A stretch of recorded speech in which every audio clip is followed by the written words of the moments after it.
Have you ever looked back on every relationship you've been in and realized you've never actually been yourself in any of them? That was me. And when I finally said that truth out loud, my life completely changed. This is how I date now. As a healing woman in her 40s, still growing, still evolving, still healing, but no longer shrinking, no longer performing, no longer pretending to be less just to be loved. Let me take you back. For so long, I dated from a wounded and unhealed place. Everything I was doing in relationships was a response to the little girl inside me, the one who felt unseen, unheard, and unvalidated. This little girl was loved, but my parents were young. And while they did their best, they couldn't always give me the emotional safety I felt I truly needed. So I grew up craving it, and I brought that craving right into adulthood. I gave too much. I clung. I'd said yes when my soul was really whispering, hell no. All because I wanted to feel loved.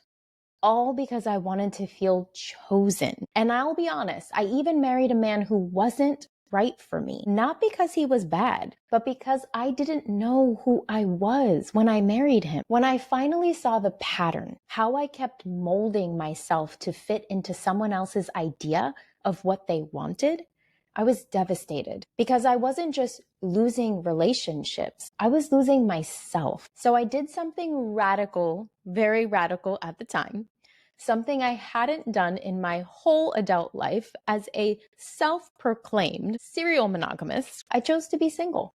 Intentionally. For the first time in my life, I chose to be with myself, not because I gave up on love. I believe in love, not because I thought it wouldn't ever come, but because I realized I'd never actually given that love to myself. Now, before I go any further, I want to be very clear. Do you have to be single to heal yourself around love? No, I don't think that you do. You can heal in partnership. You can heal while dating. You can heal in community. This was just the path I felt I needed for myself because I'm kind of this all or nothing type of girl. I needed silence. I needed stillness. I needed space. So I gave all that love I was chasing to myself. And what happened next changed the game. What happened next changed everything. I journaled, I meditated. I did this really, really cool exercise that I recommend everyone do. I wrote down the partner I wanted to call in, and then I flipped the script. I asked myself, am I the match to what I actually desire? And if not, in what areas of life do I need to create shifts, or what do I need to do to change to match that person I want to call in? I went deep. I cried alone. I comforted myself, and I learned how to be my own biggest cheerleader. And most importantly, I stopped chasing love and I started attracting alignment. I faced all the wounds I didn't even know I was carrying. Some weren't even mine, they were generational. I realized I had inherited patterns from women in my family who never got to feel safe in love. Survival was their story. Accepting toxic behavior in relationships was their norm. And I made the decision. I decided that that pattern ends with me. Now dating feels completely different. Not just because I've healed, but because I've learned to trust myself. I trust the way I feel when I sit across from someone. Recently, I went on a date and everything seemed fine on paper. It was just fine. Great date. But the moment I sat across from him, I felt it. That familiar tightening. Everything felt so familiar is the word I used. It was subtle code switching, and it took me days to realize that I was actually sitting across from a version of my past, someone I would have dated in my past. I wasn't performing at that time in this big way, but I caught myself editing myself. I caught it, not years later, just after one date. And I didn't shame myself for the behavior. I celebrated myself. What used to take me years now took me moments. Now that is growth. I also dated someone recently who checked off all the boxes. Smart, kind, driven, respectful. OMG. He asked questions that were so deep to get to know every single facet of me. Now, ladies, how often do we go on dates and we are like, hello, can you ask me a question? This guy, he did it, and he did it so well. He truly wanted to know who I was. But something just continued to feel off. There weren't any major red flags. It just wasn't my vibe. It wasn't the energy that I'm seeking now. And although when I spoke to my girlfriends, they said, give it time, try it out, give it a few more dates, I decided to lovingly walk away. Why? Because I trust my body. I trust my intuition. And more than anything, I trust that I don't have to force things to happen. And that's been the biggest shift for me. I'm not dating seeking completion. I'm dating from a place of what I would call alignment. Alignment with myself and a knowledge, a deep knowledge of what I desire. And that knowledge is what's leading the way. I've spent years building a life that I am so proud of. My business, my purpose, who I am today, my identity, my brand. So if someone enters my life now, they have to honor all of me. The soft me, the tender me, the feminine me, but also the me who leads, who creates, who builds empires, and frankly, who freaking moves mountains. There was a time that I feared that I was too much. And I think that fear came from the fact that I had been called too much in so many different ways. Too loud, too bold, too ambitious, too emotional, too deep. But here's what I know now. Every part that people said was too much or were too much, that's the very reason I've become the woman I am today. And I own that. That too much is the reason I became a doctor. That too much is the reason that I built my business. It's everything to me. It's the reason I lead communities, hold space for women to heal, and keep going each and every day with the desire to be my best self. I love those parts of me now. I do not shy away from them. I do not hide them. And my person, he won't ask ever how to tone it down. He will ask how to match it.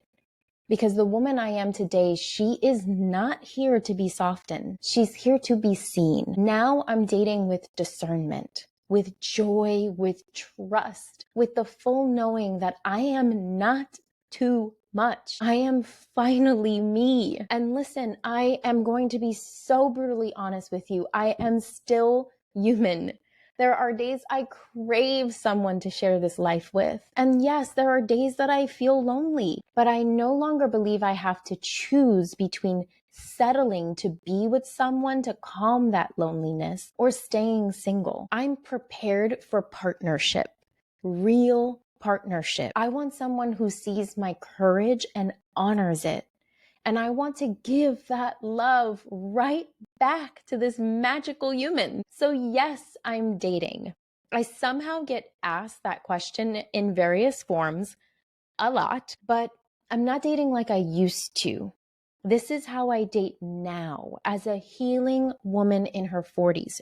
No more apologies, no more changing myself, no more pretending to be less just to be loved. And if you're still here listening to this, still watching, then this isn't just my story. It might be yours too. Because maybe like me, you've spent your whole life trying to be chosen, taught that being in a relationship meant that you were valued and valuable, that your worth was determined by who picked you and how long they chose to stay around. Or maybe you were like me, chasing the love you never got, trying to fill some kind of void for what was missing, performing, pleasing, twisting yourself into someone else just to be their version of enough. But now you get to do something different. This is your moment. You don't just get to hear this story. You get to change your story. You get to change your narrative. You get to reclaim your power. You get to reinvent what love and relationships look and feel like for you from the inside out. And I want to show you how.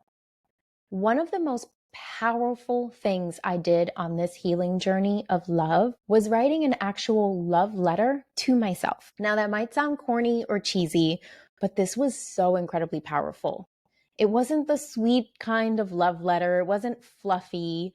It was a sacred letter of love. I wrote it to the version of me who stayed too long in relationships, even though deep down I knew I should have left. I wrote this letter to the woman who silenced her truth just to keep the peace and just to stay in relationships. I wrote this letter to the woman who kept hoping that true love would stick around if she just worked hard enough for it. And in that letter, I didn't shame this version of myself. I actually honored her because she did what she thought she had to do. Because society tells us as women that love is something that we have to earn. This version of me thought that if she was perfect, pleasing, soft, quiet, said yes, she'd be safe. She'd have the love. She was doing the best she could with what she had. And that version of you, she was too. So in this love letter, you get to tell that version of you that it's okay. You didn't do anything wrong. And now you're not abandoning yourself anymore. And you get to have love that accepts you, all of you, for who you are and what you truly desire. And then you get to write a new ending. You get to say amazing things about your love story now, like, I will never betray my voice again. I deserve relationships that feel like peace, not performance. Write out what love means to you today and what you truly want from your heart as the dope version of you have become. This isn't just some kind of journal prompt. It's a rite of passage. It's the start of your reinvention, your release, your promise to yourself. You're letting go of what you may have seen in your family, and you're acknowledging that you get to do it differently. And if you don't know where to start, I got you. I created a free guide with the exact prompts I used to write my letter. These prompts will help you honor your past, release your patterns, and reclaim your power when it comes to love. You can grab it through the link in the description. And I want you to subscribe to my channel for more conversations on healing, more truth telling, and more reinvention. And if this video cracks something open in you, then you have to tell me in the comments below, what part of your love story are you so excited to rewrite? This is the moment. Let it be the line in the sand. Let it be the day you choose you for real. Let it be the first page of a new love story written by you for you with the wholeness you've worked so damn hard to reclaim. You are not behind. You are becoming. And the love that matches your growth, oh, believe me, it's coming. I know it is coming for me, and I know it's coming for you. Let's write the ending of a love story we actually want. One that keeps us shining our damn brightest through every single chapter.